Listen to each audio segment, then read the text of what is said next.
Hello dear students, स्वागत है आपका एक नई वीडियो के साथ। आज हम पढ़ेंगे असम टर्म्स अनंत स्पर्शा कैसे निकालते हैं, वो आज हम किस क्वेश्चन में समझेंगे। और देखिए हमारा डिफरेंशियल कैलकुलस का क्वेश्चन है दर्शाइए कि वक्र जिसकी चार अनंत स्पर्शा x square minus y square ये क्वेश्चन दिया y square minus 4x square plus 6x cube minus 5x square y minus 3x y square plus 2y cube minus x square plus 3x y minus 1 equal to 0। तो जो वक्र की उस वृत्त से काट दिए हैं x square plus y equal to 8 अंक है, जिसके लिए कटान बिंदु जहाँ पर भी ये काटती है एक दूसरे को वहाँ पर जो हमें 8 कटान बिंदु मिल रहे हैं, यानी कि कटान बिंदु की संख्या 8 है ना। तो वो हमें प्रूव करना। और यदि आप इस वीडियो पर पहली बार है तो चैनल को सब्सक्राइब जरूर कर लेना, क्योंकि जब भी मैंने ये वीडियो अपलोड करूँगा तो सबसे पहले नोटिफिकेशन आपके पास ही आएगा। तो बेल को ऑल पे प्रेस कर देना ताकि हर न्यू रिलेटेड वीडियो जो मैथ्स फिजिक्स केमिस्ट्री की जानकारी आपको मिल सके। तो देखिए जो भी हमें क्वेश्चन दी है वो लिखनी है। जैसे हमें ये क्वेश्चन दी थी, हमने पूरी वो क्वेश्चन यहाँ पर डाल दी जो समीकरण दी है ना। तो हमें जो भी देखना है कि x इक्वल टू 1 लिखना है, y इक्वल टू m लिखना है। जहाँ पर x है वहाँ पर 1 लिखना है, y की जगह हमें m लिखना है। पहले हम अधिकतम घात देखते हैं। देखिए यहाँ पर अधिकतम घात यहाँ से दोनों का गुणा हो जाएगा तो 2 2 यानी 4 घात हो जाएगी अधिकतम, है ना। यहाँ पर देखिए यहाँ फिर 3 हो जाएगी, फिर हो जाएगी 2 घात हो जाएगी, फिर 1 हो जाएगी, है ना। तो इस प्रकार है 1 वाली तो है नहीं, यानी कि 2 हो जाएगी, है ना। 1 की तो घात क्या है। तो यहाँ पर देखिए इसका हम एक्स इक्वल टू 1 लिखना है तो 1 minus y equal to m, तो 1 माइनस एम स्कोर। यहाँ पर 1 माइनस, यहाँ पर वाई की जगह हम क्या लिखेंगे एम, तो एम स्कोर माइनस यहाँ पर 4 1, तो 4 ही आ जाएगा, एम स्कोर माइनस 4। अब हम 5 3 एम निकालें। अब देखिए ये क्यूब है यानी 3 घात वाला, ये भी 3 घात है, ये भी 3 घात है और ये भी 3 घात है, यानी यहाँ पर हमें एक्स इक्वल टू 1 और वाई इक्वल टू एम लिखना है।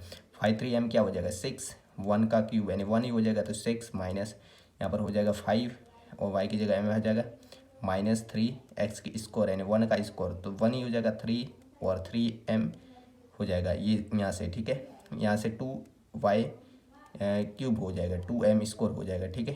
तो इस प्रकार ये हमारा हो गया।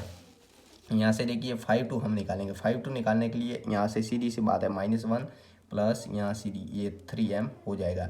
यहाँ पर हमें 2 घात वाला, तो यहाँ से हो जाएगा y की जगह हमें m लिखना है ना, तो ये हो जाएगा। तो यहाँ एक देखिए यहाँ पर थोड़ी गलती हो गई, यहाँ पर 3m y की जगह m लिखना है, तो ये तो m हो जाएगा। और यहाँ पर क्या हो जाएगा 2m स्कोर, यहाँ से देखिए y की जगह 2 वाला कहाँ है, 2 वाला ये रहा, तो 2m क्यूब हो जाएगा, है ना। तो यहाँ पर हमें 2m क्यूब लिखना है। तो देखिए यहाँ से देखिए अब हम 5 4 m निकालेंगे। जो अधिक घात वाला है, सबसे अधिक घात वाला है, उसका हम करना पड़ रहा है अवकलन, डिफरेंशियल करना पड़ता है। तो देखिए सबसे पहले हम इसका करेंगे 1 माइनस एम स्क्वायर -4 को हमने कॉमन रखा, इसको किया तो -2m प्लस, अब इसका कॉमन रखा और इसका अवकलन किया तो 2m आ गया, है ना।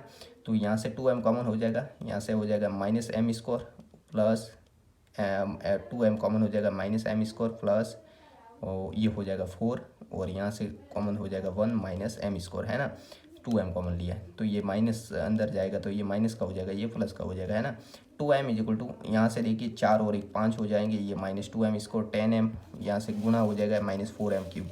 अब 5 4m एंड 0, जो 5 4m है उसको 0 के बराबर रखना है, तो ये था, इसको हमें 0 के बराबर रखना है। तो 1 minus m square -4 equal to 0। तो यहाँ पर m के मान हो जाएगा, एक तो 1 हो जाएगा, एक -1 हो जाएगा, एक m का मान 2 हो जाएगा, एक -2 हो जाएगा, वर्गमूल निकालेंगे तो, ठीक है। तो देखिए जो c का निकालने का फॉर्मूला होता है वो क्या होता है कि अधिकतम घात होती है उसका तो डिफरेंशियल करना है। तो ये अधिकतम घात थी यानी 4 वाली थी, उसका डिफरेंशियल किया, ठीक है। तो 5 4 m जो अधिकतम घात होती है वो, यहाँ अगर 2 वाली है तो 5 2 m, और जो न्यूनतम घात होती है वो यहाँ पर लिखनी है, ठीक है। तो ये हमने लिख दी। यहाँ से देखिए अब देखिए ये हमें 5 3m वाला लिखना है, ये 5 3m वाली यहाँ पर हमें संख्या लिखनी है 6 minus 5m minus 3m square plus 2m cube और 5 4 m, तो ये लिखनी है 10m माइनस 4, जो भी है मान वो लिखने हैं, ठीक है। तो यहाँ से देखिए अब हम m इक्वल टू 1 लिखेंगे। m इक्वल टू 1 जब मान रखेंगे तो m इक्वल टू 1 क्या हो जाएगा, यहाँ से अब हम निकालेंगे c1, जब m इक्वल टू 1 तब c1, ठीक है।